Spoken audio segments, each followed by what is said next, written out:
They brought the dogs to sleep with me again that morning. This time, it wasn't as painful as the night before. Still, the weight of their presence crushed me from the inside. Their laughter, their touch, their voices. They called themselves the dogs. Rich men, powerful men. Men who saw girls like me as nothing but property. When they left, I was alone in the empty room. My clothes were gone, my dignity stripped away. I sat there trembling, thinking they would return for a third time. The door creaked open, and fear shot through me. But it wasn't them. It was Maggie. Relief washed over me the moment I saw her face. She had come to pick me up. "Dress up yourself. We are leaving. Your job is done," she said with a smile. But I couldn't smile back. Not after what I had endured. She led me out to the main hall where the men, the dogs, were waiting. I saw them hand Maggie a phone. She checked it and smiled. They had just transferred millions into her account. "This is for your girl. My brothers really enjoyed their time with her. We can't wait to have her again," one of them said, staring at me as if I wasn't even human. I forced a fake smile and bowed my head. Inside, I whispered to myself, "Never again. I will never come back to this place." Maggie drove me to the bank. We withdrew some cash, and then we went straight to her house. "The man gave me 5 million naira for you," she said casually. My jaw dropped. 5 million? For one night with the dogs? "What exactly do they do to make so much money?" I asked her, my voice trembling. Maggie only laughed. "This is just the beginning. The more you give them, the more they increase your earnings. In no time, you'll be richer than you ever dreamed." But I shook my head. "No, Maggie. I can't. I'll use the 5 million to start a business. I'm done." She smirked, but didn't argue. She gave me the cash and told me to rent an apartment to set up my life. And so I did. I moved into a new house, furnished it, bought clothes, and for the first time since my parents died, poverty seemed far away. People in my neighborhood whispered. They wondered how I had suddenly transformed, how a girl who once had nothing now lived like a queen. But by the end of the week, the money was gone. The house was filled, my wardrobe was rich, but my pocket was empty. I used what was left to start a small provision store in front of my apartment. The store failed. No customers came. Hunger crept back into my life. Poverty sat with me once again. I fought it, but in the end, I picked up the phone and called Maggie. "I just want one last job," I told her. "Just once more." "I knew you'd come to your senses," she replied coldly. "This is real business. Imagine making millions every night. In one week, you could be a multimillionaire." I sighed. "This is the last time, Maggie. Just the last." The next morning, she drove me back to the mansion of the dogs. "She wants to do another job," Maggie told them. "She came at the right time," the leader of the cult said. "The dogs missed her. They can't wait to taste her again." Two guards with rifles escorted me into a locked room. As they left, one returned quietly and leaned close. "Why did you come back here?" he asked in a low voice. "I needed money," I whispered. "You were given 5 million the last time. That should have been enough to start a new life. Do you even know the danger you're putting yourself into?" He pressed, his eyes heavy with warning. I frowned. "Why do you care? You work for them. You're no different from them." "Keep your voice down," he hissed, glancing over his shoulder. "I don't like this job, but if I try to leave, they will kill me. That's why I'm telling you, the dog business is more dangerous than you think. You're playing with death." And just like that, he was gone. His words haunted me. What danger? What did he mean? To me, it was just humiliation, pain, and money. But something about his tone sent shivers down my spine. I sat there in silence, waiting for the dogs to return, waiting for my last job. But deep inside, a new fear had been born. Low drum beat, faint chants in the background. They said it was only business. They said it was just one night, and I could walk away rich. But the guard's words, they haunted me. The dog business is more dangerous than you think. That night, I finally began to understand what he meant.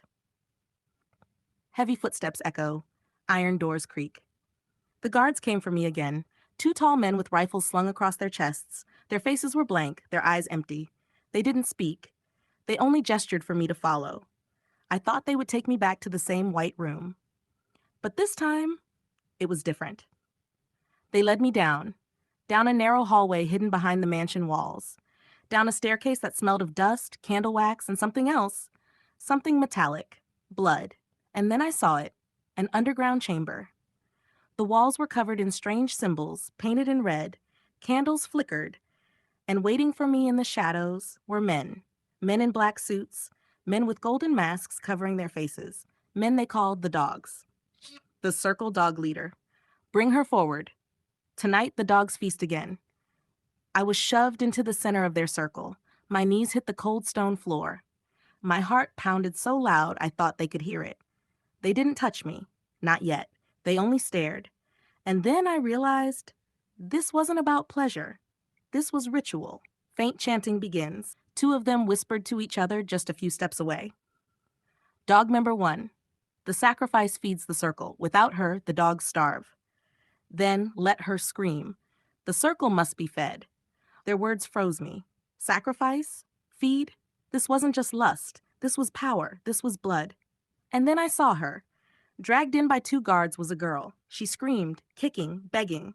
My eyes widened. I knew her. That's Amaka from my neighborhood. I wanted to shout her name, but fear chained my lips. The guards pushed her through an iron door at the far end of the chamber. Her screams echoed until the door slammed shut, and then silence. Maggie arrives. The chanting stopped. The dog stepped aside, and Maggie entered. She was dressed in red silk, glowing like fire under candlelight. She smiled at me as if nothing was wrong. I stumbled towards her, whispering, "You never told me this was a cult. Maggie, what are they doing to us?" She only laughed. "You really thought it was just about money? These men don't just play, they feed. And every girl who enters this house pays with her soul." Her words cut deeper than any knife. "But you, how many times have you been with them?" She tilted her head, smirking. "Me? Never. My job is simple. I bring the girls, and I get paid. You are the product." Her eyes glittered with greed, and at that moment I realized Maggie wasn't my friend. She was my executioner. Chanting resumes, louder this time. Drums join in. The dogs circled closer. One of them draped a red cloth over my shoulders. The leader stepped forward, holding a silver bowl filled with blood. Dog leader. "The first time was your initiation. Tonight you are sealed to us. From this moment, your life is ours." He dipped a dagger into the bowl and raised it high.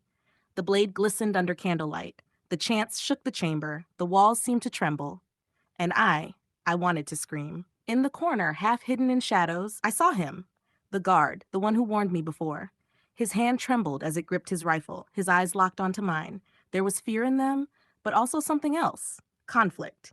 "Guard," Low whispered himself. "God help me. I can't let this happen again." The iron door creaked open again. The girl, Amaka, was dragged back into the chamber.